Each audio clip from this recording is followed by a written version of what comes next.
Liam Carter, at 35, carried the quiet competence of a software engineer like a well-worn coat. His universe, typically, was a realm of elegant code, precise logic, and the reassuring hum of servers. He found solace in the predictability of algorithms, the absolute clarity of cause and effect, which made his marriage to Tessa Carter, 32, an increasingly bewildering and agonizing paradox. To the outside world, Tessa was nothing short of luminous, quick-witted, effortlessly charming, with a smile that could disarm a jury and a laugh that promised endless joy. She was the magnetic center of any gathering, the woman who commanded attention without seeming to try, and the one Liam had, for what felt like an eternity, believed was his soulmate. But the meticulously crafted facade of their life barely concealed a different Tessa. The woman Liam married was not the woman who shared his bed, whispered endearments, or shared his quiet moments. In the hermetic privacy of their home, Tessa was a raw, untamed force, a tempest of control, psychological manipulation, and a chillingly cold vindictiveness that gnawed at the very edges of Liam's peace, slowly, insidiously, until it threatened to consume him whole, leaving only a hollowed-out shell. The insidious nature of her control began subtly, almost imperceptibly, like a tendril of fog creeping into a sunlit room. It started with minor criticisms, cloaked in the guise of loving concern. "Are you sure you want to wear that, darling? It doesn't quite flatter your frame." Or, "That restaurant is a bit loud, isn't it? I thought we'd prefer something more intimate." These seemingly benign suggestions gradually morphed into directives, then outright commands. Liam, a man who had once possessed a quiet confidence, found his choices shrinking, his preferences dissolving under the constant pressure of her better judgment. Then came the calculated isolation. His weekly calls to his parents, a cherished and comforting ritual since his college days, became sources of mounting tension. Tessa would hover, her presence a silent accusation in the room. She'd make pointed comments about the length of the call, or subtly suggest his family was draining him, hinting that their concerns were his and his alone, never hers. "They just don't understand our life, do they, Liam? It's so much more complex." Friends, too, slowly but surely, drifted away. A planned poker night with his old college buddies would be unexpectedly scuttled by a sudden, inexplicable migraine on Tessa's part, followed by a theatrical display of pain and disappointment that left Liam riddled with guilt. He'd cancel, his friends would understand, but the invitations grew fewer and further between. Soon, he found himself increasingly tethered to their home, to her presence, his world shrinking to the confines of their shared existence. His work, once a sanctuary, became another relentless battleground. If he stayed late to debug a complex program, a task that demanded his complete, undivided focus, her texts would flood his phone, a relentless torrent of accusations, suspicions, and increasingly irrational fears. "Are you with someone else? Why are you avoiding me? Don't you love me anymore?"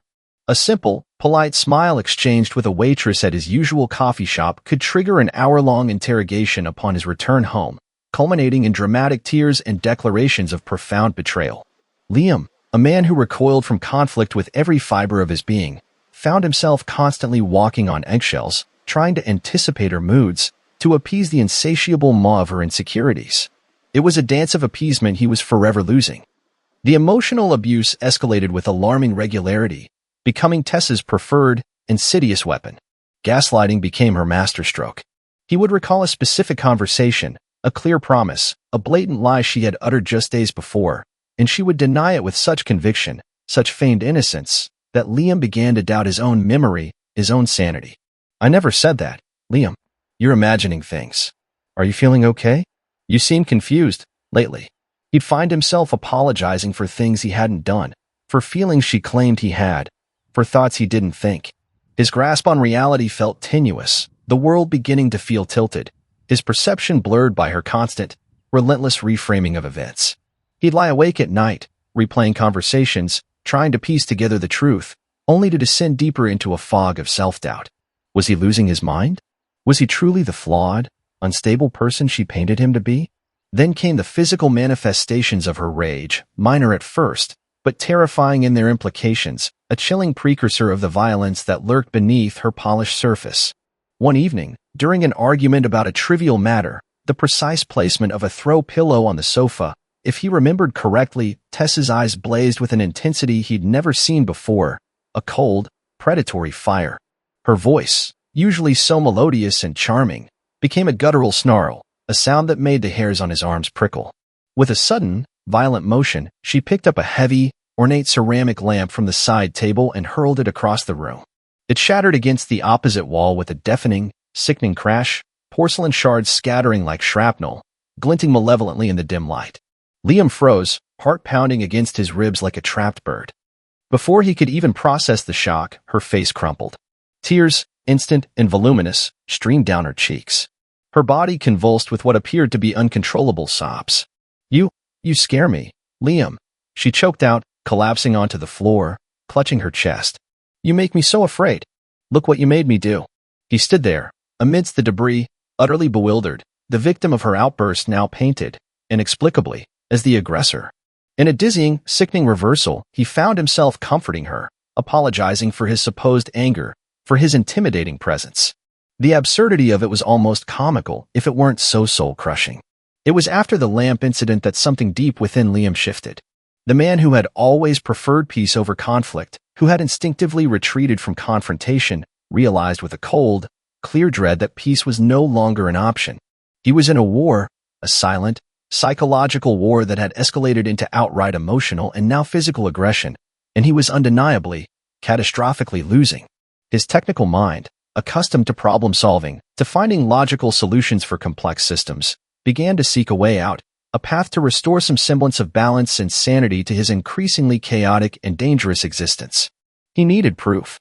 He needed objective reality to counter her subjective, twisted narratives. His research began discreetly, late at night, under the glow of his laptop.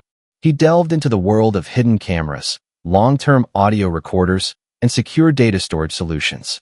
Under the guise of protecting their home from break-ins, a concern Tessa had surprisingly and vocally shared after a neighbor's recent burglary, which provided the perfect cover. He ordered a suite of high-definition cameras, motion-activated and designed for maximum discretion. He installed them meticulously, a painstaking process filled with nervous glances over his shoulder. A tiny, almost invisible pinhole lens was tucked ingeniously into the smoke detector in the living room, blending seamlessly with its surroundings. Another was cunningly disguised as a sleek, modern air freshener in the kitchen, capturing the heart of their domestic interactions. A third, motion-activated and with a wide-angle view, was strategically placed on a high bookshelf in their study, overlooking the desk where Tessa often spent her evenings. He even rigged a small, long-recording audio device into his bedside lamp, ensuring pristine audio capture even when the cameras were intentionally powered down or if she moved out of frame. Tessa, pleased with the apparent boost in home security, never suspected. She even offered suggestions on optimal placement for the security cameras, completely oblivious to the silent, watchful eyes he was placing throughout their sanctuary. Every click, every wire, every hidden lens was a desperate act of self-preservation. His research began discreetly, late at night, under the glow of his laptop. He delved into the world of hidden cameras, long-term audio recorders, and secure data storage solutions. Under the guise of protecting their home from break-ins, a concern Tessa had surprisingly and vocally shared after a neighbor's recent burglary, which provided the perfect cover. He ordered a suite of high-definition cameras, motion-activated and designed for maximum discretion. He installed them meticulously, a painstaking process filled with nervous glances over his shoulder. A tiny, almost invisible pinhole lens was tucked ingeniously into the smoke detector in the living room, blending seamlessly with its surroundings. Another was cunningly disguised as a sleek, modern air freshener in the kitchen, capturing the heart of their domestic interactions. A third, motion-activated and with a wide-angle view, was strategically placed on a high bookshelf in their study, overlooking the desk where Tessa often spent her evenings. He even rigged a small, long-recording audio device into his bedside lamp, ensuring pristine audio capture even when the cameras were intentionally powered down or if she moved out of frame. Tessa, pleased with the apparent boost in home security, never suspected. She even offered suggestions on optimal placement for the security cameras, completely oblivious to the silent, watchful eyes he was placing throughout their sanctuary. Every click, every wire, every hidden lens was a desperate act of self-preservation. The emotional toll of living under constant surveillance, even self-imposed, and then reviewing the grotesque theater of his own life, was immense. Watching these recordings wasn't just about collecting evidence. It was about confronting the stark, horrifying truth of his reality, stripped bare of all illusion. He saw the subtle flinches, the nervous habits he'd developed, the way he'd started to avoid eye contact, to make himself smaller, less noticeable. He saw himself shrinking, becoming a shadow of the man he once was, his once vibrant spirit dimmed to a flicker. Yet, paradoxically, with each new recording, a quiet, steely resolve began to harden within him. He wasn't just collecting evidence for himself, for his own fractured memory. He was building a case, a formidable shield against the inevitable storm, a weapon forged in the crucible of his own suffering.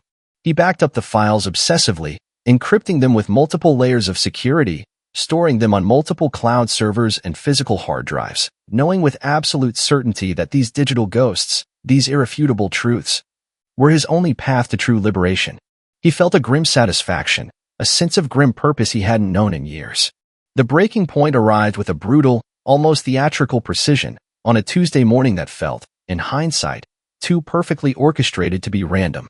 Liam was at his office, deep in the throes of a particularly complex coding problem, the kind that demanded complete, unadulterated focus. The fluorescent lights hummed, the air conditioning whirred with its monotonous drone, and the rhythmic click of keyboards filled the open-plan space. It was just past 10, and he was about to grab his customary mid-morning coffee when his phone buzzed.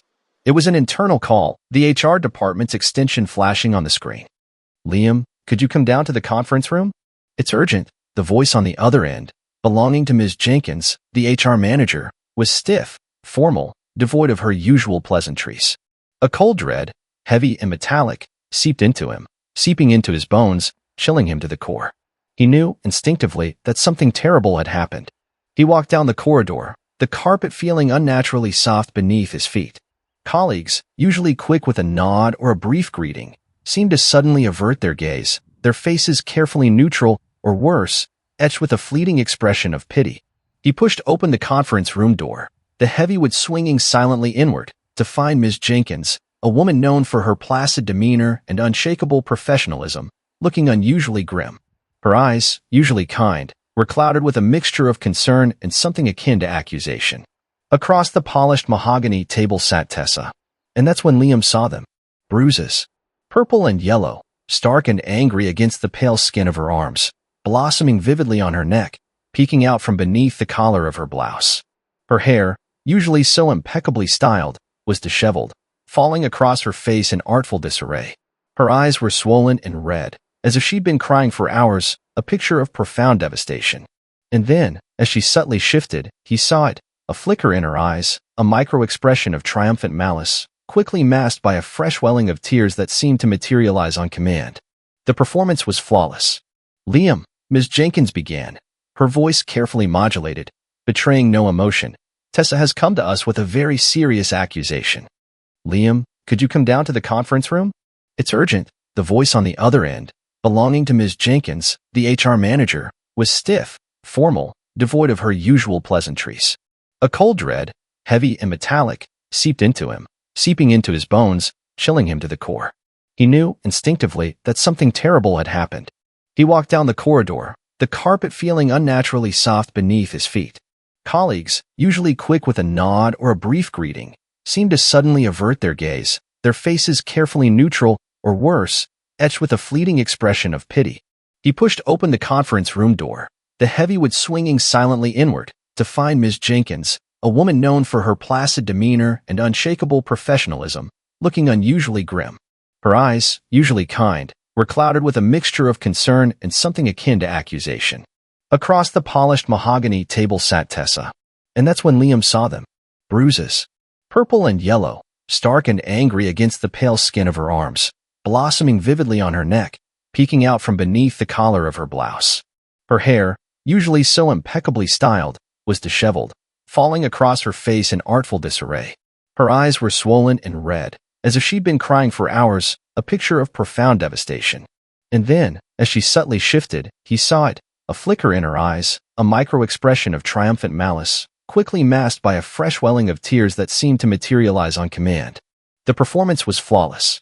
"Liam," Ms. Jenkins began, her voice carefully modulated, betraying no emotion, "Tessa has come to us with a very serious accusation." Tessa, as if on cue, dissolved into a fresh wave of sobs, a heart-wrenching sound that seemed to pull every eye in the room to her, drawing pity and concern. He did this, she choked out between gasps, gesturing vaguely, tragically, at her bruised arms. He snapped. He's been abusive. For a long time. Liam felt the blood drain from his face, leaving him cold and clammy. His mind reeled, struggling to process the enormity of the lie, the audacity of the accusation. Abuse? He had never laid a hand on her, not once. He had endured her abuse, yes, but he had never retaliated physically, had never stooped to her level of cruelty. This was a nightmare unfolding in broad daylight, a public execution. This was the ultimate betrayal, meticulously planned, ruthlessly executed. He recognized the pattern, the calculated performance, the theatricality of it all. These weren't accidental injuries. These were self-inflicted, painstakingly created, meticulously planned to frame him. He had seen her practice similar emotional manipulations, but never before had she resorted to physical self-harm for this monstrous purpose. Liam, Ms. Jenkins continued, her gaze unwavering, her voice firm with corporate policy, the police have been notified. We have a zero-tolerance policy for this kind of behavior. You were suspended, effective immediately, pending a full internal and external investigation. The words hung in the air, heavy and damning, like an executioner's axe poised to fall. Suspended. Police. Abuse. It was a public branding, carefully orchestrated by the woman who had vowed to love him, to honor him, to cherish him. Rumors, he knew, would fly through the office like wildfire, fueled by Tessa's tearful performance, by the visible evidence of her suffering. His reputation, painstakingly built over years of quiet dedication, of long hours and meticulous work, was being shredded before his very eyes. He felt a wave of profound nausea, quickly followed by a surge of cold, focused anger that settled deep in his gut, a quiet, simmering rage that was both terrifying and empowering. He left the office in a daze, the sympathetic, pitying glances of his colleagues burning into his skin, each gaze a fresh wound. He didn't argue, didn't defend himself. Not yet. His mind was already whirring, not with panic, but with the detached, analytical efficiency of a man accessing a vast, internal database. He had the proof. He had all the proof. Every lie, every threat, every moment of cruelty. He had seen this day coming, not precisely, but the inevitability of her escalation. That night, alone in a sterile motel room on the outskirts of the city, the fluorescent hum of the vending machine down the hall his only companion, Liam opened his laptop. The air felt thick with his own despair, the betrayal of bitter taste in his mouth, a metallic tang of injustice.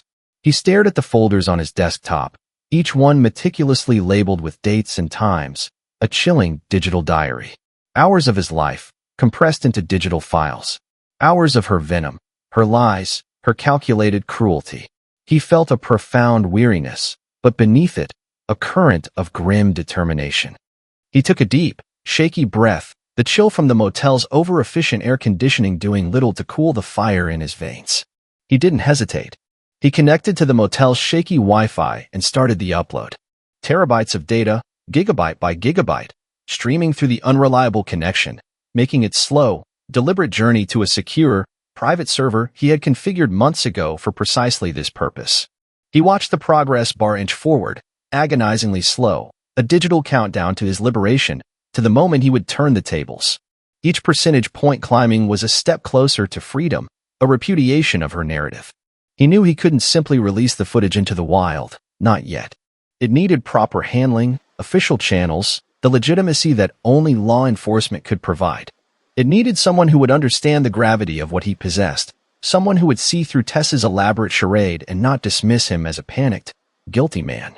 He thought of Detective Marla Quinn, a name he'd heard through a distant family friend, known for her no-nonsense approach, her reputation for cutting through bureaucracy, and her relentless pursuit of justice. She was, people said, someone who cut through the BS with surgical precision. He found her contact information through his friend, composing a brief, formal email late into the night. Detective Quinn, my name is Liam Carter. I believe I have critical evidence regarding a false accusation of domestic abuse made against me today, which has resulted in my suspension from work. The evidence is extensive, irrefutable, and directly contradicts the claims made against me. I am prepared to provide all documentation immediately. He attached a single, short, damning clip, a 30-second snippet of Tessa screaming at him, overturning a coffee table with a violent sweep of her arm. Then, just as the doorbell rang, her face snapping into an angelic smile, her voice dripping with saccharine sweetness as she chirped, "Just a moment." It was a perfect, chilling illustration of her Jekyll and Hyde personality. The reply came quicker than he expected, a terse email from an official police address arriving before dawn. "Mr. Carter, please come to the precinct tomorrow morning at 9 a.m. Ask for me directly. No pleasantries, no questions, just a firm directive." It was exactly what he had hoped for. The next morning, Liam walked into the police station with the weight of years of abuse on his shoulders, but also with the quiet, formidable strength of a man armed with undeniable truth. He carried a secure, encrypted hard drive, heavy with the digital narrative of his torment, a silent witness to every transgression. Detective Marla Quinn was exactly as described, direct, with sharp, intelligent eyes that missed nothing, capable of dissecting a statement with a single glance. She was in her mid-40s, her dark hair pulled back in a practical, no-nonsense ponytail, her uniform crisp and unyielding. There was an aura of quiet authority about her, a sense that she had seen it all, heard every lie, and wasn't easily fooled by theatrics. She gestured to a chair. "Mr. Carter, thank you for coming. I am prepared to provide all documentation immediately." He attached a single, short, damning clip, a 30-second snippet of Tessa screaming at him, overturning a coffee table with a violent sweep of her arm. Then, just as the doorbell rang, her face snapping into an angelic smile, her voice dripping with saccharine sweetness as she chirped, "Just a moment." It was a perfect, chilling illustration of her Jekyll and Hyde personality. The reply came quicker than he expected, a terse email from an official police address arriving before dawn. "Mr. Carter, please come to the precinct tomorrow morning at 9 a.m. Ask for me directly. No pleasantries, no questions, just a firm directive." It was exactly what he had hoped for. The next morning, Liam walked into the police station with the weight of years of abuse on his shoulders, but also with the quiet, formidable strength of a man armed with undeniable truth. He carried a secure, encrypted hard drive, heavy with the digital narrative of his torment, a silent witness to every transgression. Detective Marla Quinn was exactly as described, direct, with sharp, intelligent eyes that missed nothing, capable of dissecting a statement with a single glance. She was in her mid-40s, her dark hair pulled back in a practical, no-nonsense ponytail, her uniform crisp and unyielding. There was an aura of quiet authority about her, a sense that she had seen it all, heard every lie, and wasn't easily fooled by theatrics. She gestured to a chair. "Mr. Carter, thank you for coming." Quinn picked up the drive, her fingers testing its weight. She plugged it into a secure police computer, her movements economical and precise. Liam watched, his heart thrumming with a strange mix of apprehension and vindication, as she began to navigate the labyrinthine folders he had created. She started with the short clip he'd sent in the email, watching Tessa's instantaneous transformation from snarling fury to sweet innocence. Then she clicked on longer, more chilling ones. Her expression remained neutral, but Liam saw a subtle tightening around her jaw, a slight widening of her eyes as she witnessed Tessa's theatrical shifts from rage to tears, from manipulative threats to feigned vulnerability. She saw the lamp incident from multiple angles, the deliberate destruction of his property, the chilling moments where Tessa practiced her victim persona in front of the mirror, whispering self-pitying lines, rehearsing her sobs. She watched for over an hour, occasionally pausing a video, zooming in on a detail, or cross-referencing timestamps with his written statement. Liam sat in silence, his hands clasped in his lap, letting the recordings speak for themselves. This wasn't about his word against hers, a he-said-she-said battle. It was about irrefutable, objective evidence. The truth, in its rawest digital form, was undeniable. Finally, Quinn leaned back in her chair, a deep sigh escaping her lips, her gaze fixed on the screen, where Tessa's latest performance played out silently. "Mr. Carter," she said, her voice low, laced with a weary recognition of human depravity. "This is comprehensive and deeply disturbing. Frankly, it's one of the most chilling cases of premeditated emotional and psychological abuse, coupled with attempted false accusation, I've ever seen." She paused, then looked directly at him, her gaze softening slightly. "You've been through a lot. More than most people could imagine." He simply nodded, the raw emotion of the past few years catching in his throat. The self-inflicted injuries, she mused, more to herself than to him, her eyes still on the screen. That's a new level of premeditation. A new low, even for cases like these. She then turned her full attention back to Liam, her expression firming. We'll need to formally take this into evidence. It will be secured and authenticated. We'll also need to get a full, sworn statement from you, detailing everything you've just told me and more. Based on what I'm seeing here, Mr. Carter, this isn't just a false report. This is a clear pattern of domestic abuse, attempted defamation, and obstruction of justice. We'll be moving forward immediately. This woman is a danger. A wave of relief, so profound it almost buckled his knees, washed over Liam. It wasn't over, but the tide had undeniably, definitively turned. He had handed over the truth, and it was being seen, being believed, and most importantly, acted upon. The burden he had carried for so long began to lift, slowly, incrementally. Over the next few days, Liam cooperated fully with the police investigation.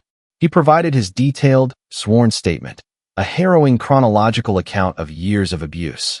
He answered every question, no matter how intrusive, and confirmed the authenticity of the hundreds of hours of recordings, participating in the technical verification process to ensure their integrity.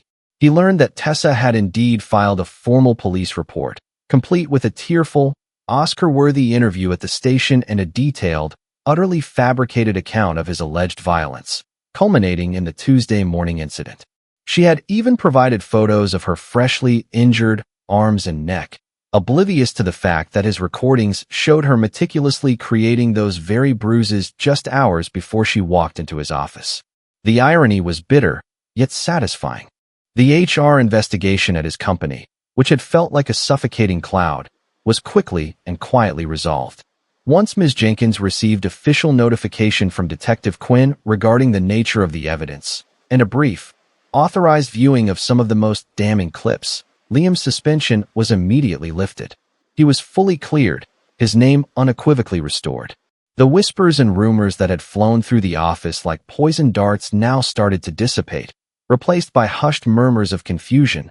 Then, as the truth began to filter out through official channels, a quiet, almost reverent respect.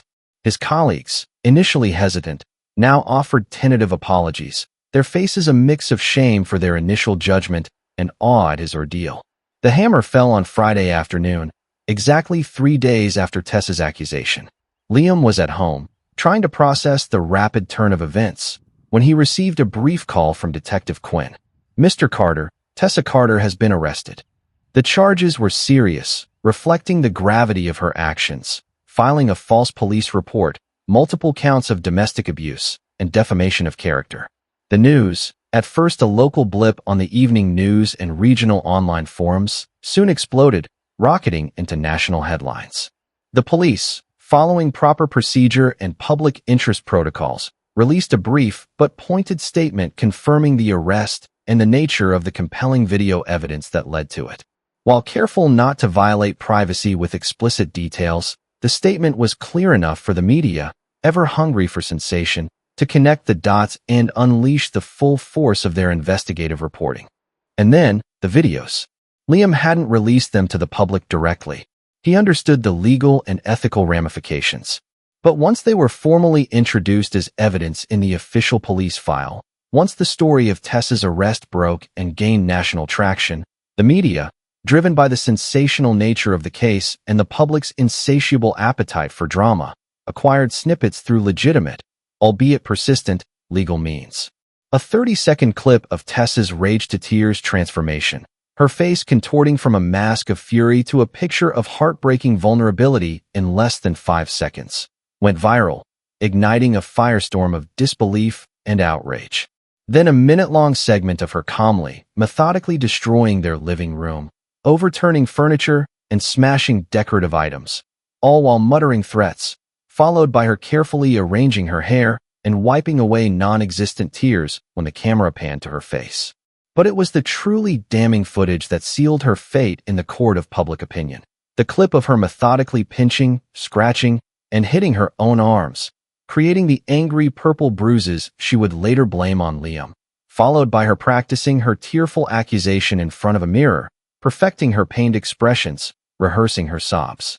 The internet, a fickle and often merciless judge, turned against her with a swift and brutal efficiency that even Liam found astonishing. She went from revered victim to reviled villain in a matter of hours. News articles, social media posts, countless forums, and viral TikToks dissected her performance, her lies, her shocking cruelty. Hashtags like hashtag Tessa the Terror and hashtag Camera Don't Lie trended for days. The carefully constructed image of the perfect, wronged wife shattered into a million pieces, revealing the monstrous, manipulative reality beneath. Her public defenders were inundated with hate mail and threats. Her friends, once so quick to offer sympathy and support, now distanced themselves with alarming speed, some even publicly condemning her actions to save their own reputations. The outrage was palpable, a collective howl against her calculated deception and the profound injustice she had attempted to perpetrate. Liam didn't speak to the press. He didn't gloat. He watched it all unfold from a distance, a detached observer.